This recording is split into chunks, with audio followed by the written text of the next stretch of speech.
পাকিস্তানের সঙ্গে ২টি ৪ দিনের ম্যাচ এবং ৩টি একদিনের ম্যাচ খেলতে পাকিস্তানে পৌঁছেছে বাংলাদেশ এ দল। বাংলাদেশ এ দলের হয়ে এবারে সফরে গিয়েছেন মুশফিকুর রহিম, মমিনুল হকের মতো তারকা ক্রিকেটাররা। উল্লেখ্য যে আগামী ১০ আগস্ট ইসলামাবাদে শুরু হবে প্রথম টেস্ট। এই ম্যাচে বাংলাদেশ দলের স্কোয়াডে রয়েছেন মাহমুদুল হাসান, জাকির হাসান, এনামুল হক বিজয়, মমিনুল হক, মুশফিকুর রহিম, শাহাদাত হোসেন, মোসাদ্দেক হোসেন, মাহিদুল ইসলাম, নাঈম হাসান, হাসান মুরাদ, তানভীর ইসলাম, হাসান মাহমুদ, তানজিম হাসান, রেজাউর রহমান ও রুয়েল মিয়া। তারপর ১৭ থেকে ২০ আগস্ট ইসলামাবাদেই অনুষ্ঠিত হবে দ্বিতীয় ৪ দিনের ম্যাচ। এই ম্যাচের জন্য অবশ্য মুশফিকুর রহিম, মমিনুল হককে স্কোয়াডে রাখা হয়নি।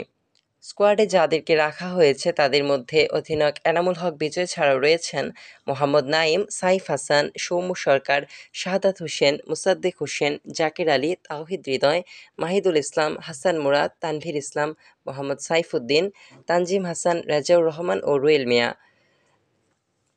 তারপর প্রথম ওয়ানডে শুরু হবে ২৩ আগস্ট থেকে, দ্বিতীয় ওয়ানডে ২৫ আগস্ট আর তৃতীয় ওয়ানডে ২৭ আগস্ট।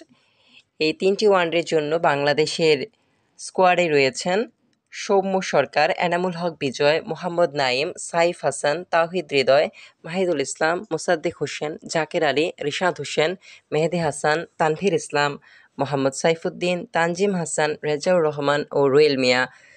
টেস্টে ক্যাপ্টেন্সি এনামুল হক বিজয় করলেও ওয়ানডেতে ক্যাপ্টেন হিসেবে থাকবেন তাওহিদ হৃদয়।